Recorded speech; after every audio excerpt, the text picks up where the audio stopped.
Welcome to the Pilates Business Podcast, where you will find out about how you can benefit from the creation of Pilates business development and marketing assets. Now, here is your host and Pilates business founder, David Gunther. Welcome, Pilates business owners, Pilates instructors, and friends. It's my great pleasure to welcome Sharan Simmons onto the show today. Sharan is the President of the PAA, which is the Pilates Alliance of Australasia. Welcome, Sharan. Hi, David. How are you? Excellent. Yes, over the COVID jab now and firing on all 8 cylinders. Oh, good. Sharan, I've come up with a quote. You'll probably know the quote. I believe it reflects the work that you do and the work that your committee does at the PAA, and I think they do a great job. So the quote that I have that I'm going to read is about the man in the arena. It's not the critic who counts. It's not the person who points out how the strong woman stumbles or where the doer of deeds could have done it better. The credit belongs to the person who is actually in the arena, whose face is marred with blood and sweat and dust, who at the best, in the end, knows the triumph of high achievement, and who at the worst, if she fails daring greatly. So I thought that was a very relevant quote about yourself and your committee, because you do a great job and you're out there in the middle of the arena. I know that you work as a Pilates instructor as well, and the committee does as well. So yep, we're all volunteers. Yeah, exactly. Spending your own time away from your businesses and your jobs and your families to help us out here in Pilates business land. So I applaud you and I applaud your team. Thank you. I felt like that in the arena. It's felt like that this last year with COVID. Ready for battle, it had seemed. That's right. That seemed appropriate from that. We didn't know what to expect, and we really had to go deep for all of us, the committee, and what we could do for members and as an industry, but also for everybody's individual mental health and getting your business moving. All of that. It's just been a hard year. It has been, but it has been a year where we have been able to discover our strengths as well as our weaknesses. Yeah. It has been really eye-opening from that point of view for many people, because it has discovered the assets that we have built up over the years. And I think if I asked you the question, yes, Sharan, what do you think those assets were during that time that you and the PAA had available to help the PAA get through this time and help your members get through this time? So I think it's almost that there was an intangible there as well, that the behind-the-scenes work that goes on all of the time and with progressive committees over the years of developing that strong sort of connectedness of the PAA and who the members are, that they're diploma qualified, very skilled level of teacher that we can work with to go to government and go, this is the level of qualification, this is what people are doing.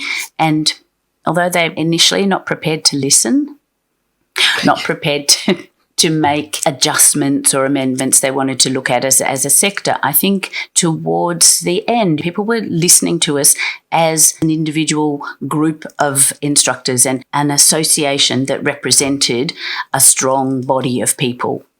Yes, and I was really interested to hear you use the word connected, because that is exactly what made the difference, staying connected with our instructors and our clients. The connection between our instructors and the clients really made the difference. And then we also had the connection between our administrative staff and our clients and our instructors, who are doing a lot of work underneath the surface, really paddling hard to get things happening. Well, that's it. We're trying to support those members, those people that were our clients as well as individual teachers and business owners. We had to find our own way in our business and try and support them as well. I think the skill that we have in that comprehensive training is that we're adaptable. So that if you had to go online in a moment, even if you didn't know the technology, the skill was quite transferable. And I think people were surprised at how transferable their skill level was from being everything hands-on. And lots of people have talked about that, about how they weren't believers in their ability to do that or in the ability of it to be very effective, having online training or whatever. We were trying to help people come to that realization or share experiences.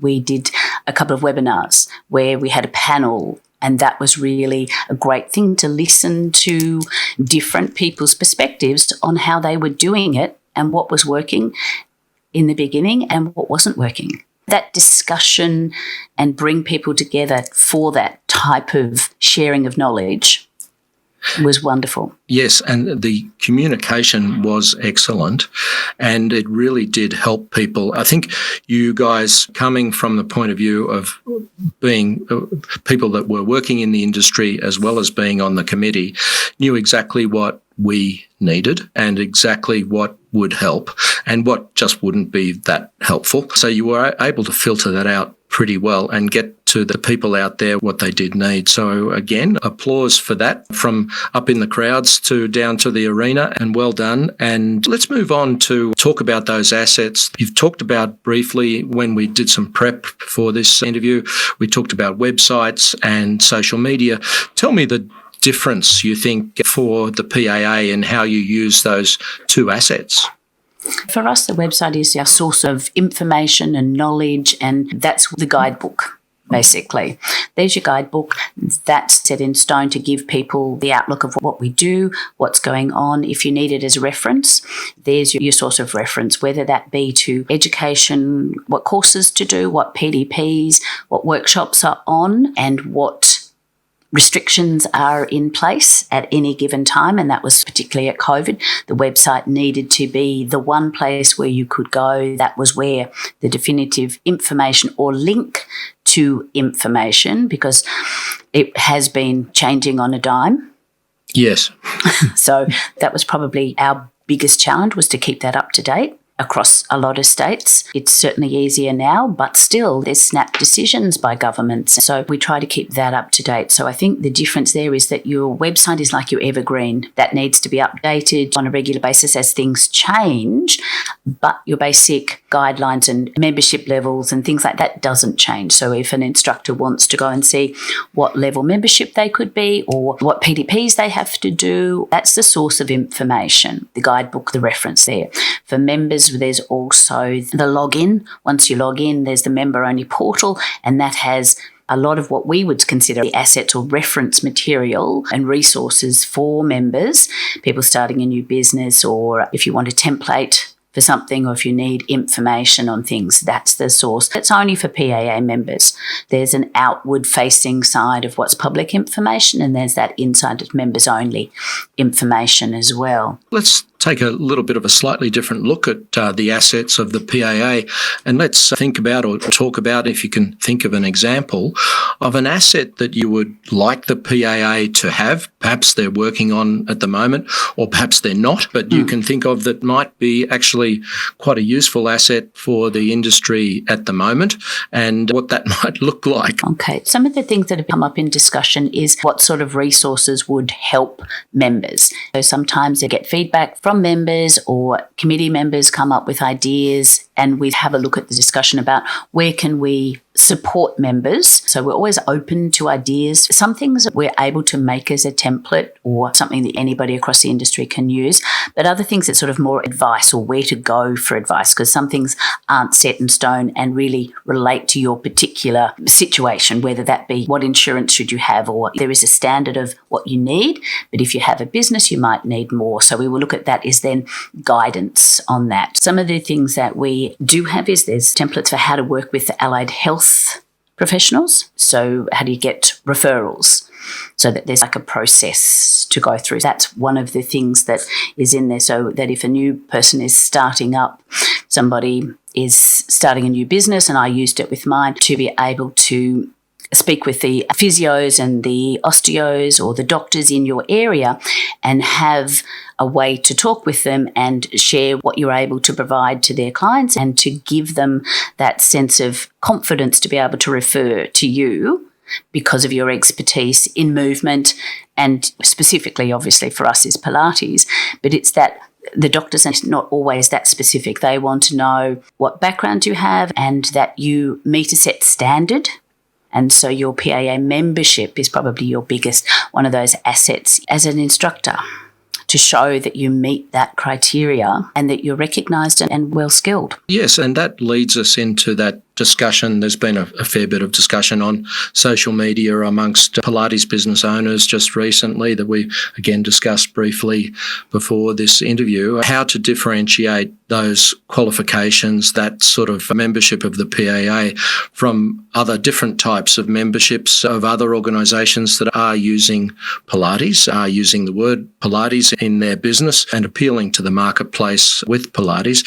So what do you think are some of the ways that the industry, businesses like Pilates can, and other studio businesses and other instructors, can best use the PAA to differentiate themselves in those sort of circumstances? I think it's education of your clients initially, so that if you're a member of the PAA as an instructor, there's a set standard.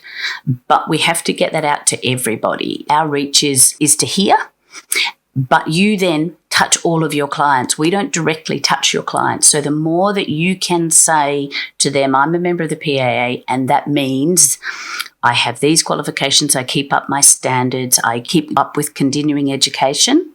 Yes. And that I'm recognised across the industry, and we have levels so that people can do that.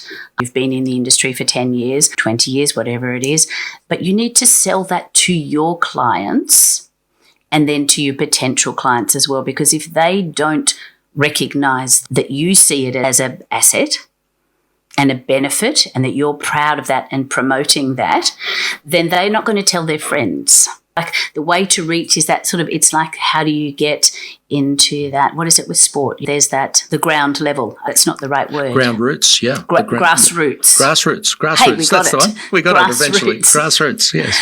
That grassroots thing, if they know what they're looking for, you've helped educate them to what they should be looking for. That they recognise that in you, so that can spread out wide, and they'll know the difference then between what they're getting with you as a qualified instructor and what they might get in a gym where it's a fitness class that teaches Pilates or runs a Pilates class. The instructor doesn't necessarily have the same level of skill or background or experience in Pilates. They might be trained in something else. They might be trained in fitness. But we ourselves as instructors have that capacity to really get to that grassroots level, which spreads really broadly. Yes, I totally agree. We shouldn't underestimate our role in that way. It's not about complaining if we see others using the word Pilates. That's irrelevant, really. Anyone can use the word Pilates if they want to, and it depends on what brand of Pilates they have. But we do know what brand of Pilates that we have, and it is our responsibility to go out and educate the marketplace. And you're right, starting with our own clients, with our own instructors, and with everything that we do, all of our collateral, all of our assets should be branded in a way that helps to educate the marketplace and brings into play what the PAA has been able to do in terms of setting standards of education and qualification and experience and all of those good things that are certainly assets for those businesses that have them. The PA, if we stand for that and that we represent that level to government and across other organisations, we're in discussions a lot with other organisations and with other associations, so that whether they be Pilates or whether they be, not Pilates, but whether they be movement or fitness-based, but also into nursing or accounting. And we have discussions amongst other people, whether that's on an association level about how to run an association, or whether that is broadening membership. How do you reach young people in your memberships? All of those things are different, because for me, when I come through, I feel like it's my duty to assist and build the industry. And that's how I take it, as a duty, because I've had a career. It has been able to be a career. I don't do anything else. This is my living. It's not my part-time job. May have started out that way, but it certainly has developed into a career. And I feel like that's where people need to be able to know that Pilates can be a career.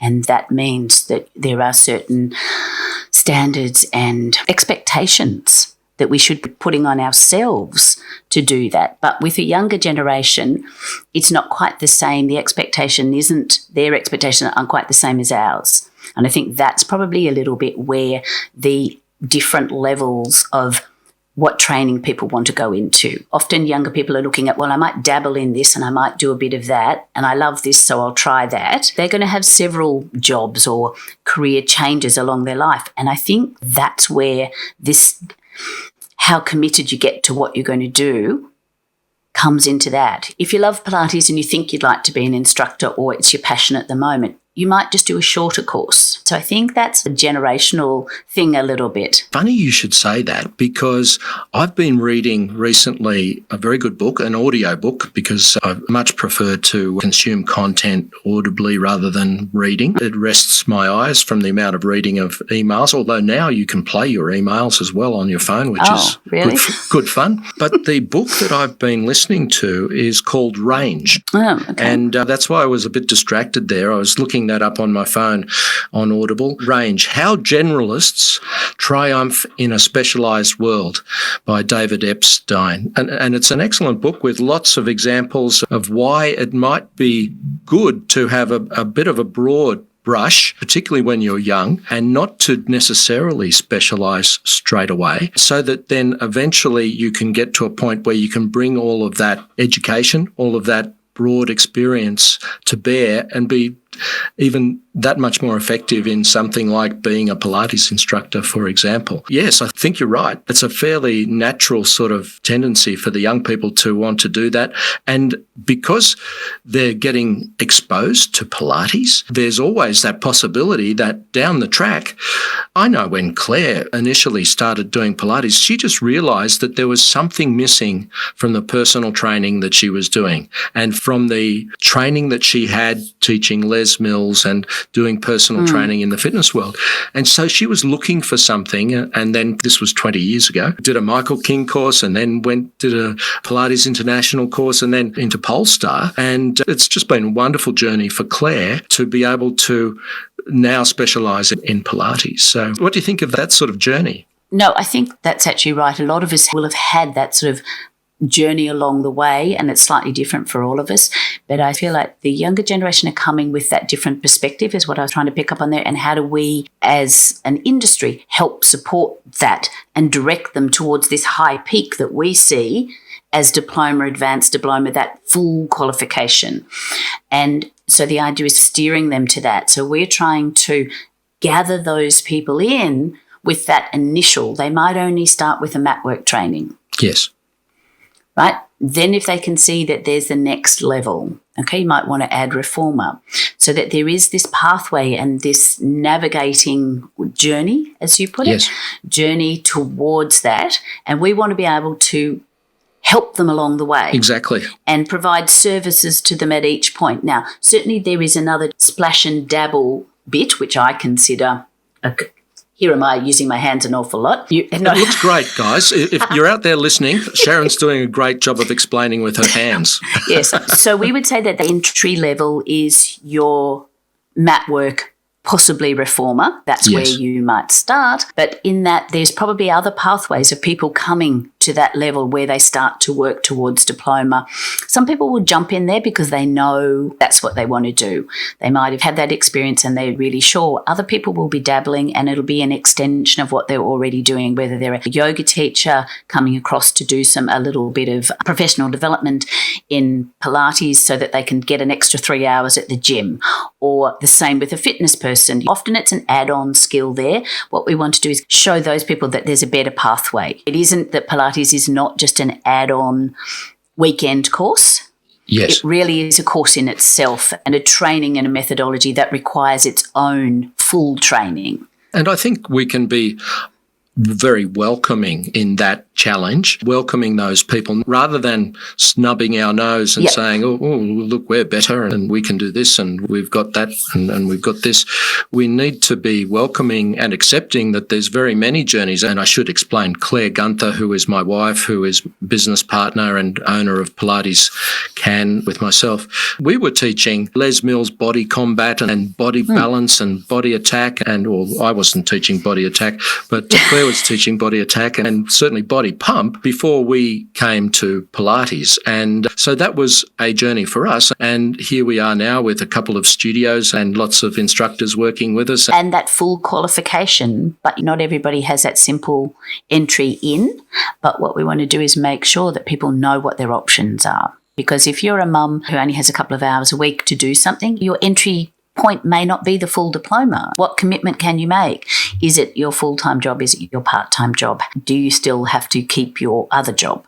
So I think there's a lot of ways, which is a good thing about Pilates in the sort of the movement industry, is that there are lots of options for people. Yes. About how you work and when you work and whatever. But there's also, to do it full-time, there's a lot of commitment to that. Yes, absolutely. Not everybody can have a full-time job. No, in Pilates or wants one. No, exactly. And it's about having that wide base that we can build from so that we then have these professional Pilates instructors that can be full-time if they want to, and they have the ability to do that. That certainly is an option in the marketplace at the moment. There's many Pilates studios that are looking for, recruiting the people with the right qualifications, and it's not easy at the moment that way. But it's good to know that the PAA sees it the same way as, say, we do out in the studio land, that there needs to be a wide base and you need to be encouraging people along the path towards being ready and willing and wanting and excited about actually helping us do what we do with the sort of work that we do with Pilates. I suppose it's looking at really identifying those challenges because, like you're saying, people are looking, it seems to be a shortage of Pilates instructors for comprehensive studios that are fully equipped. There is a need. Then how do we show that need? And then it's drawing those people to want to do that. I think that one of those challenges is how do you stack up against a group reformer studio that can have more people in the studio in a class at once and therefore perhaps pay them more. I think that the rates of pay is certainly a challenge for studio owners and for the industry, and how an instructor, comprehensively fully trained instructor with 10 years experience, it's that pay differentiation. How can you make that differentiation to keep those people? Well, I think I can answer that to some extent myself. Thanks for asking me a question. And the way I see that working out there in studio land is that we have the ability to create shifts of work for people. We have the ability to pay people a bit more flexibly, as in we can have people that are working as part-time instructors or casual instructors. We can have people that are working as contractors who are taking on a little bit more of the risk within the business to satisfy the tax office that they are actual contractors rather than sham contractors. And then we can afford to pay them a lot more because we can pay things like bonuses for the numbers of people consistently in classes, and we can provide numerous shifts. I know when I go to a gym and I have a look at the schedule these days, the timetable, what I see often is that there's a name for one class, but then they're not named again. So that person might teach body pump 1 hour, travelling from the west of Sydney to the east, wherever they're coming from, they're travelling and for one class, and perhaps they're doing some personal training afterwards, perhaps they're not. But in our industry, the stability of the studio business and its ability to have this work available can provide shifts and can provide multiple shifts. And therefore, it's fairly easy to build up 20, 25, 30 hours. When I say easy, there's work there to be done, but that can be done and it can be done relatively quickly. Well, it's a system, isn't it? There's a system in place. If you've got a studio, you have that schedule, it's doable. At a gym, if you're a fitness professional, personal trainer, you're right, you have to run from one to the other.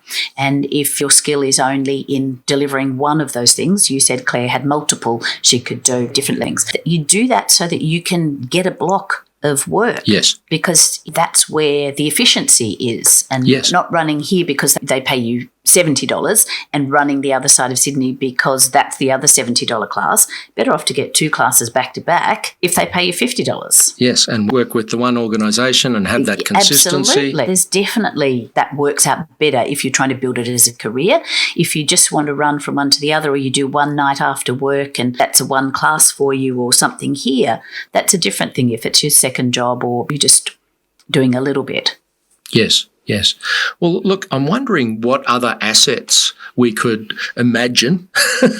I guess we can have a little bit of a brainstorm here that we could come up with that would help reinforce that, getting that message out through the studios, through the businesses, through the instructor base, through the PAA, so that we are aware that these sort of opportunities are there, advantages for our sector of the business are there in comparison to other sectors that use the word Pilates and that do provide a lot of work satisfaction as well as the ability to make a very good living if you're working with the right studio and you're willing to help that studio build up their clientele and keep that clientele. Can we think of any things that perhaps we haven't got at the moment that we could be better at in the industry, Sharan, that perhaps in your experience that you've seen? We've been discussing like how to do a job board.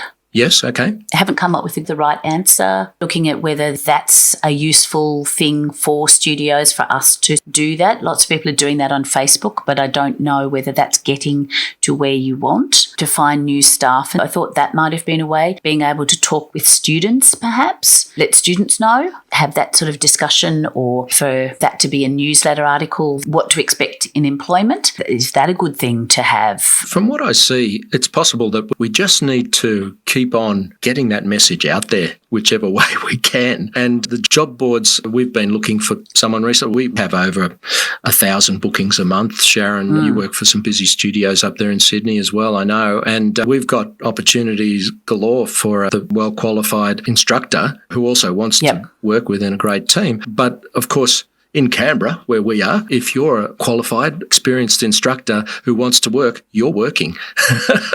You've already got a job. Yeah, things have come up about, and maybe it's in some in social media about like, why can't we get apprenticeships and things like that, and how can we work on getting government funding for courses? So those sorts of things have come across. We don't have an answer to that, and that's certainly things to follow up on. But I think there's all those things like, is that something that people are interested in? Can we get, people together to look at what that could look like? It's not just for us to say, oh, it should be like this or to do that. It's what would actually help, and getting that input, I think, is important. Personally, that sort of direction seems to be something that would work very well for both the people coming through looking for a career path, because one of the things that you mentioned earlier, the amount of actual opportunity and different pathways is great, but that complexity also means sometimes the young people or people that are coming new into the industry can get a little bit lost and perhaps go down a path where they didn't realise perhaps there's a bit more of a dead end and not as much opportunity as perhaps they were thinking when they were first explained by whoever explained to them about that possible opportunity. It is something that appeals to me, and from listening to social media, looking at social media recently, some suggestions there, that sort of approach, I'm not sure about a full apprenticeship, but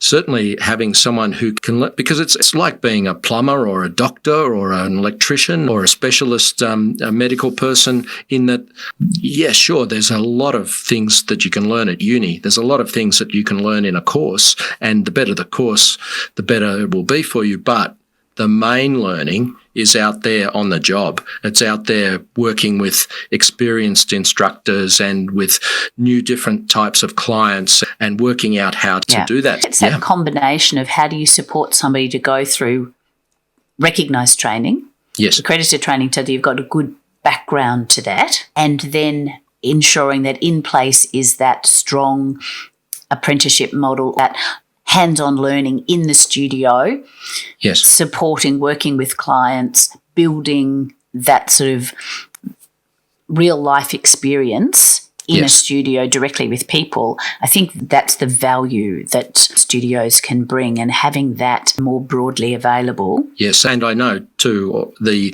studios want to see that as a two. I'm speaking with my hands now Yes. as well. It's working well. Yeah, that's good. Thank you. The studios want that to be a two-way street. So whilst they're willing to support and educate and help people through a pathway, they also want to have some payback, as in the instructors being loyal to be able to help build that business. Yeah, absolutely. A lot of time goes into a student being in the studio.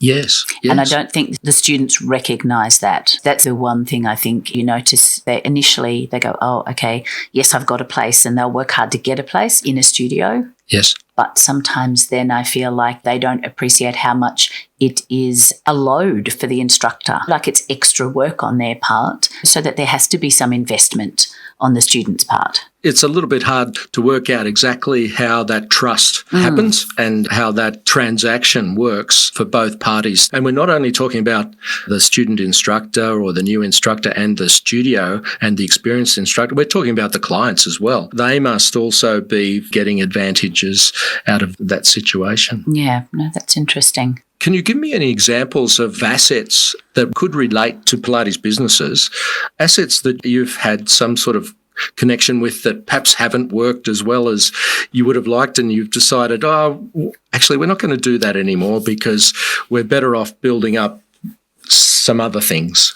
Without too many tales, I put you in a hard situation there. I know, Sharan. I'm just trying to think of what's worked for me. I don't know whether it's a PAA one, but really getting your programs and your systems sorted. We're constantly reevaluating our communication with people, so I suppose it's communication and our processes for things. Yes, okay. Whether one person should be leading a project or whether it's better that multiple people lead a project. It's those sorts of processes, I feel like. Some things for some projects it'll work with a team leader and other people supporting, and then other projects it's better to have that diverse input to get the result you're looking for. So I suppose it was more, how do we do our processes on those things and really reevaluating what that should look like and not being stuck in this is the only way to do it. So I think that can work for studios, like it's your intake forms or your whatever. Do you have a pen and paper form?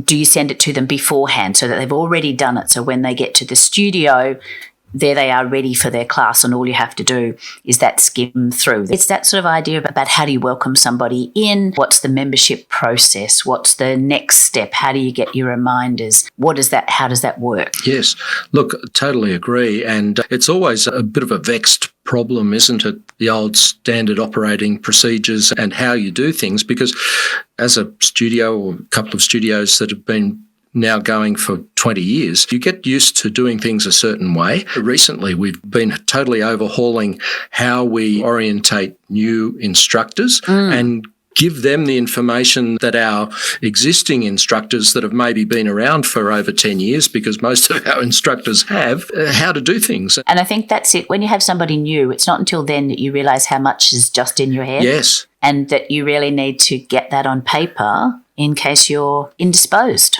That's right. We take it for granted just how many things just happen because that's the way we've always done it, and we've had that learning over time. Yeah, we're trying to constantly look at those sorts of things. How do you do your PDPs? What does the process look like for getting that approval? How much of that can we streamline so it's not a pain in the neck? Yeah. From our side, but also from members' sides. Some stuff's a pain in the neck for us to do. It might look like, here you do A, B and C, but if somebody doesn't label their document as to what it is, that means somebody else has to do that. And when you multiply that by hundreds of members and multiple documents, it's then a lot of work for somebody that we're then paying for. So it's almost like how do you educate your clients to make their own bookings? Yes. It's those things, self-service, because there's a lot of admin time. You need to minimise that. Absolutely. And that's a huge asset right there because you're saving your own time so that you can then spend that time doing more productive things, particularly, as you say, if you can educate not only your instructors but the clients in terms of the work that needs to be done and the right people taking on the right responsibility for the right things, I guess, is some of the answers. No, that's really good. Now, I think we've had a pretty good conversation there, Sharon, what do you Thank think? I think we're pretty much done. That's probably a good place for us to stop. However, what I would like you to just let us know about is if people want to get in touch with you directly or with the PAA generally, what would be the best way to do that? Email is usually the best contact because then we have a record of everything. So it's info@pilates.org.au. Things are assigned from that account to whoever it should go to. That's a general info, but then we're able to send it off to the president, to education, to a support person if it's a query about how to get into your file. So any of those queries can go to info, and then that's diverted. If anybody has any feedback for me directly, it can be sharon@pilates.org.au. I'm happy to have any individual emails to that, but queries on your membership or on how to join is best via info so that we can then direct it to the right person to answer your query. We'll make sure that information is in the show notes there, Sharon, so that people can get to that very quickly and easily, particularly if they're driving. They don't need to be writing that down that's right good. now. Usually I'm walking the dog when I'm listening to podcasts. It's a good way to go. Sharon, I'd like Until he runs off like mine. You're concentrating and then all of a sudden, where is he? Yes, I've got two. One I keep on the leash because she won't come back, and the other one is a good boy and he'll come back. So that's all good. Sharon, I'd really like to thank you for your time because I know you're extremely busy with everything that you're doing for and with the PAA and with your own with work. the conference right now. With the conference, that's right. With the conference. We're getting ready for conference in September. Yes. So that's our big project. Perhaps we can have another episode where we focus on the conference and talk about what assets people can build out of that. But we'll leave that to another time, Sharon. Okay. Thanks, David. Thank you very much, Sharon. All the best.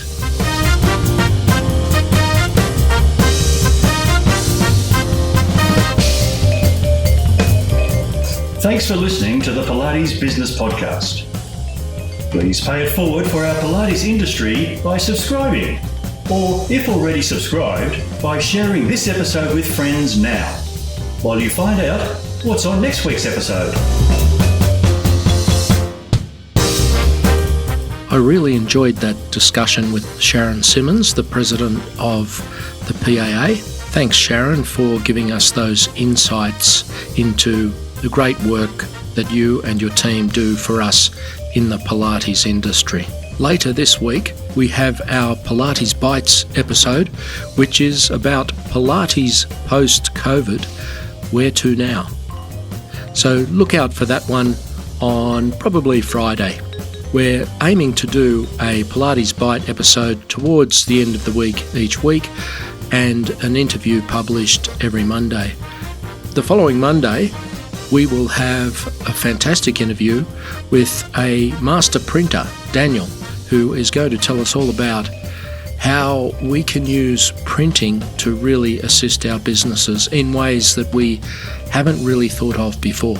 If you haven't subscribed yet, please press that button for us. We would really appreciate your help with that. Thanks everyone for listening in. And until next time, do what you do best and stay awesome.